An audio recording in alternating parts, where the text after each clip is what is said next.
Hello everyone, and this is Edmond Mindaros channel and here with another quick tutorial. At sa video ito ay tuturo ko on how to create a desktop shortcut to Google Password Manager in Chrome browser. So this should hopefully be a pretty straightforward process guys, and let's go ahead. Ang next step ay open lang natin ang ating Chrome web browser. And then dito lang sa upper right side, click mo lang yung tatlong dot. And then kailangan mo lang i-select yung Google Password Manager, click lang natin yan. And then dito sa Password Manager, kailangan mo lang select yung settings. And then dito sa kanyang settings ay scroll down at hanapin natin yung add shortcuts. Ito siya. And then ang susunod ay click mo lang ito.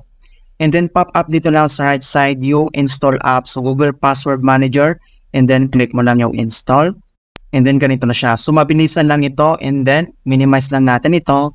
Okay, so minimize tayo. And then nandito na sa ating desktop screen. So makikita nyo dito mga kaibigan ang Google Password. Okay, so pag inopen natin yan, then ito na siya. So makikita nyo dito yung mga password natin. Alright, so ang gamit dito is to create and save strong unique password that you don't have to remember. Protect on your saved password with built-in security. Automatically built-in password from your Google account. So napakadali lang gamitin at very secure ito. Alright, so please don't forget to like this video and subscribe to my channel for more helpful tutorials and tips. And if you have any questions or suggestions, please leave them in the comment below. Thank you guys and see you in my next tutorial.